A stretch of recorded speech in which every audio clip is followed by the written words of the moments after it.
단돈 $2의 비용으로 어떤 목재든 완벽한 방수 상태로 만들어주는 오일이 있습니다. 단순히 물에 강한 정도가 아니라 진정한 방수가 가능합니다. 이는 데크, 울타리, 야외 가구, 통나무집 벽면, 공구 손잡이, 도마 등에 모두 적용됩니다. 단 한 번의 도포로 오일이 나뭇결 깊숙이 침투하여 분자 수준에서 결합하고 평생 동안 물을 밀어내는 투명한 갑옷처럼 굳어집니다. 처리된 표면에 물을 부으면 물방울이 맺혀 유리 위에 수은처럼 미끄러져 내려갑니다. 중국인들은 2500년 전부터 전 함대의 방수를 위해 이 오일을 사용해 왔습니다. 미국 정부는 1941년에 이를 전략적 군수 물자로 분류하기도 했습니다. 마르코 폴로는 13세기에 조선업자들이 이 오일과 석회, 잘게 썬 대마만을 사용하여 대양 항해용 선박을 밀봉하는 것을 보고 기록을 남겼습니다. 그 후 1930년대에 화학업계는 더 저렴한 합성 물질을 만드는 법을 알아냈습니다. 더 좋은 것이 아니라 그저 더 싼 것이었죠. 그들이 이 오일의 사용을 멈춘 이유는 성능이 떨어져서가 아닙니다. 성능이 너무 좋고 비용이 너무 적게 들었기 때문에 언급을 중단한 것입니다. 목재를 영구적으로 방수 처리하는 $2짜리 오일 한 병이 있다면 2년마다 갈라지고 벗겨지는 $40짜리 실란트를 팔 수 없기 때문입니다. 반복 구매를 유도할 수 없는 제품은 이익을 낼 수 없습니다. 이것이 지구상에서 가장 오래된 목재 마감재의 이야기이자 $120억 규모의 코팅 산업이 여러분이 이 이름을 절대 알지 못하게 만든 이유입니다. 기원전 400년경 공자라는 철학자는 중국 남부의 하트 모양 잎을 가진 나무 씨앗에서 짠 오일에 대해 기록했습니다.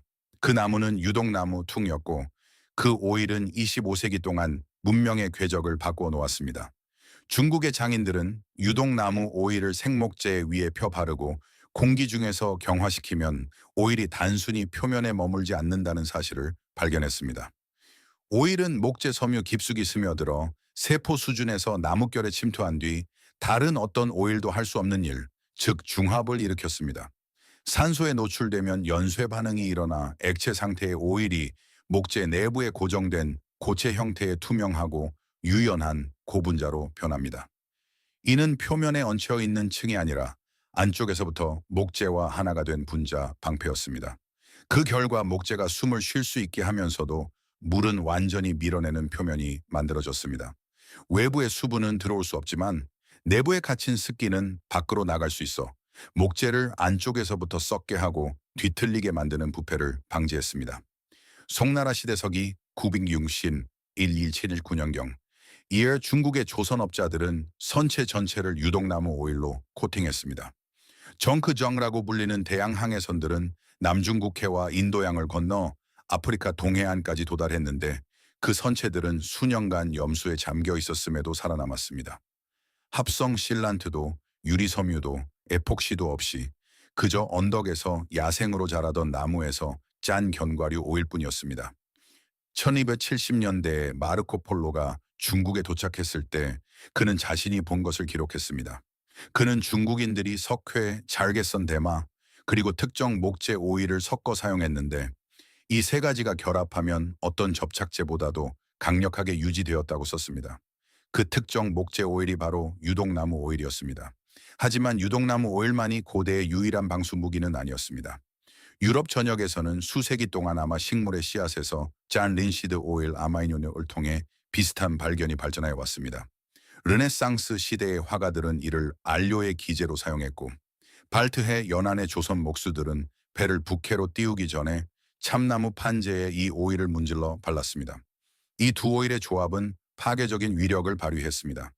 린시드 오일은 깊숙이 침투하여 안쪽에서부터 목재 섬유를 보존했습니다. 유독나무 오일은 겉면에서 경화되어 방수 고분자 장벽을 형성했습니다. 이 둘은 어떤 합성 제품도 결코 복제해내지 못한 방어 체계를 구축했습니다. 수세기 동안 이것은 목재를 보호하는 지극히 당연한 방법이었습니다. 여러분의 증조부모님도 이 사실을 알고 계셨습니다. 미국 시골의 모든 농장 워크숍 선반에는 끓인 린시드 오일 한 캔과 유독나무 오일 한 병이 놓여 있었습니다.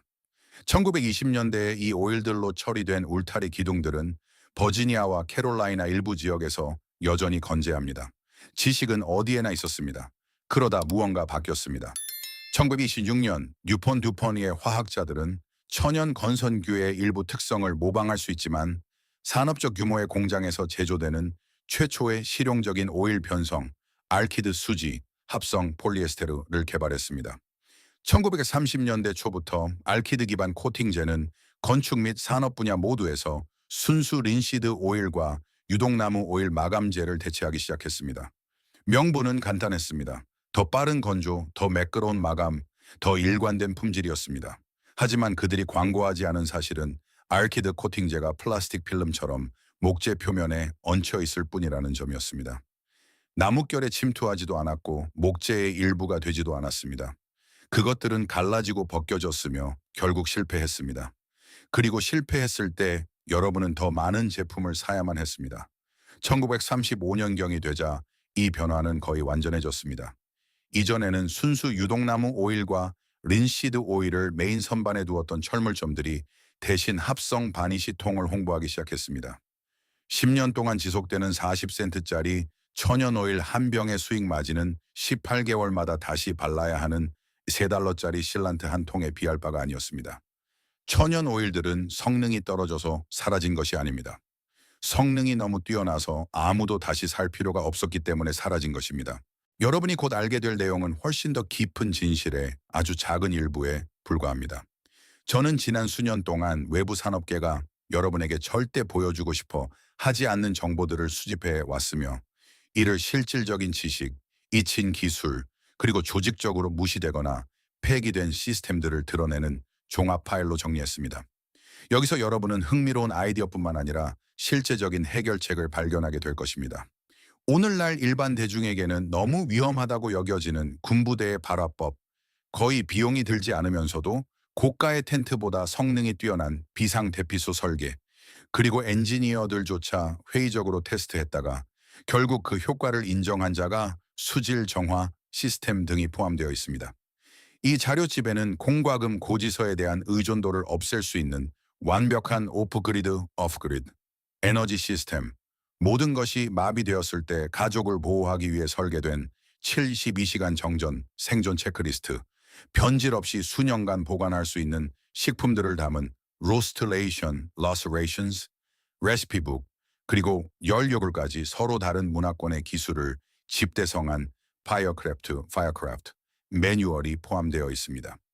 이 컬렉션은 끊임없이 업데이트되고 있으며 현재의 접근 권한은 영원히 제공되지 않을 것입니다. 링크는 설명란에 있지만 진정으로 중요한 내용은 이제 시작이니 이 자리에 머물러 주십시오. 이제 코팅 업계가 숨기고 싶어 하는 데이터를 살펴볼 시간입니다. 유독나무 오일에는 약 69%의 알파 엘러스테아르산이 함유되어 있는데 이는 탄소 사슬의 3개의 공액 이중 결합이 특징인 지방산입니다. 이 분자 구조가 바로 이 오일을 특별하게 만듭니다. 공기 중에 산소와 접촉하면 이 결합들이 반응하여 극도로 조밀하고 서로 연결된 안정적인 고분자 네트워크를 형성합니다. 그 결과는 단순히 물에 강한 층이 아니라 거의 완벽한 방수 장벽입니다. 이 현상은 1930년대와 40년대에 미국 목재 제품 연구소에 의해 광범위하게 기록되었으며 경화된 유독나무 오일이 알려진 다른 어떤 천연 건성규보다 우수한 내수성을 제공한다는 사실이 입증되었습니다. 하지만 바로 이 지점부터 업계에 불편한 숫자가 나타나기 시작합니다. 순수 유독나무 오일 1쿼트의 가격은 12달러에서 18달러 사이이며 얇게 여러 번 바르면 약 150제곱피트의 목재를 덮을 수 있습니다. 평균 300린, 400제곱피트 규모의 데크는 단 2쿼트, 즉 최대 36달러 정도의 비용으로 완벽하게 처리할 수 있습니다.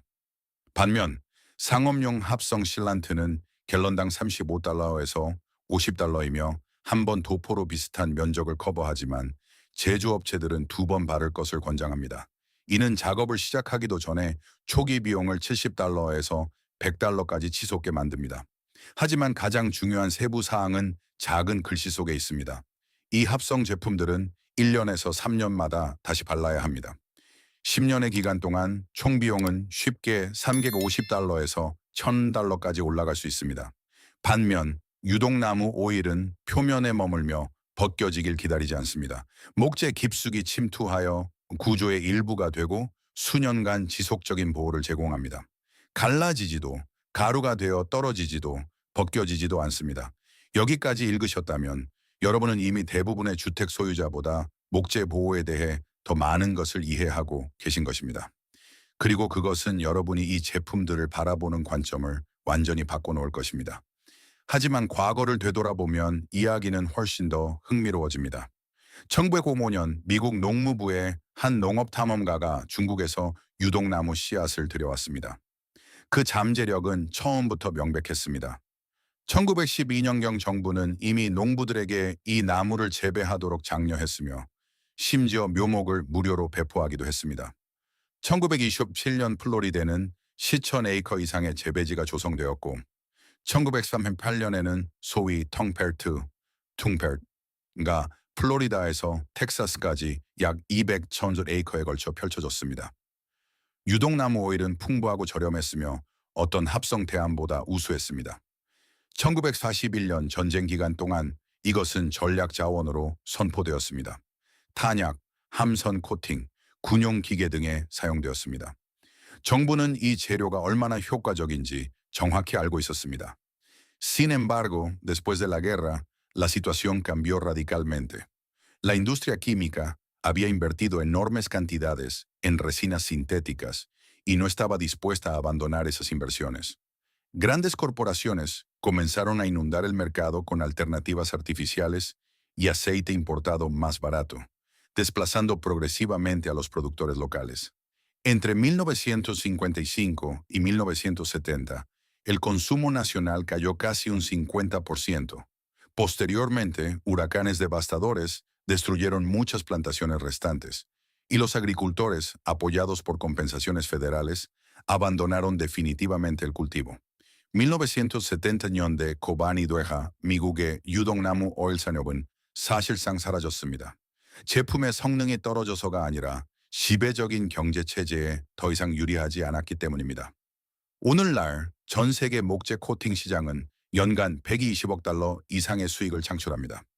셔윈 윌리엄스와 PPG, 악조노벨, BASF와 같은 기업들이 이 분야를 지배하고 있습니다. 폴리우레탄과 같은 가장 흔한 제품들은 표면층을 형성하는데 이는 시간이 지나면 자외선 아래에서 갈라지고 수분이 그 밑으로 침투하면 벗겨집니다. 그리고 그런 일이 발생하면 소비자는 다시 제품을 구매합니다. 반면 유동나무 오일은 특허를 받을 수 없습니다. 지속적인 반복 수익을 창출하기 위해 공식을 변경할 수도 없습니다. 이것은 천연적이고 단순하며 효과적인 제품입니다. 그리고 바로 그 점 때문에 반복 구매 모델에 적합하지 않습니다. 그렇게 해서 내구성이 높은 것은 수익성이 높은 것으로 대체되었습니다. 유동나무 오일을 사용하기로 결정했다면 반드시 100% 순수 버전을 구매하십시오. 텅 오일 마감제 퉁 오일 피니쉬라고 표시된 혼합물이나 제품은 피하십시오. 대개 소량의 실제 오일에 합성 용제가 섞여 있기 때문입니다. 라벨에 순수 퓨레라는 단어가 명확히 기재되어 있어야 합니다. 미네랄 스피릿, 나프타 또는 알키드 수지와 같은 성분이 보인다면 피하는 것이 좋습니다. 첫 번째 층을 바를 때는 오일을 테레비뉴나 시트러스 솔벤트 같은 천연 용제와 1:1 비율로 희석하십시오. 이렇게 하면 오일이 목재 섬유 깊숙이 침투할 수 있습니다. 넉넉히 바르고 15-30분 동안 흡수되도록 둔 뒤 남은 오일을 닦아내십시오. 다음 층을 바르기 전에 23-8시간을 기다리십시오. 두 번째 층은 오일의 비율을 더 높여도 되며 세 번째 층은 완전히 순수한 상태로 발라야 합니다. 총 3번의 도포가 깊고 지속적인 보호를 제공합니다. 완성된 마감은 따뜻하고 약간 황금빛을 띠는 톤을 가지며 인위적인 느낌 없이 목재 고유의 아름다움을 강조하는 은은한 광택을 낼 것입니다. 이 과정에는 인내심이 필요하다는 점을 이해하는 것이 중요합니다. 각 층은 경화될 시간이 필요하며 완전한 경화에는 최대 30일이 걸릴 수 있습니다. 하지만 일단 완료되면 그 결과는 잦은 재도포 없이도 수년간 지속될 수 있습니다. 현대 산업은 속도를 우선시합니다. 속도가 빠른 구매 주기를 유도하기 때문입니다. 반면 유동나무 오일은 시간을 요구하지만 내구성으로 보답합니다. 수세기 동안 인류의 문명 전체가 이 균형을 이해했습니다. 고대 철학자부터 조선업자까지 모두가 즉각성보다는 영속성의 가치를 높이 샀습니다. 이 지식은 결코 사라진 것이 아닙니다.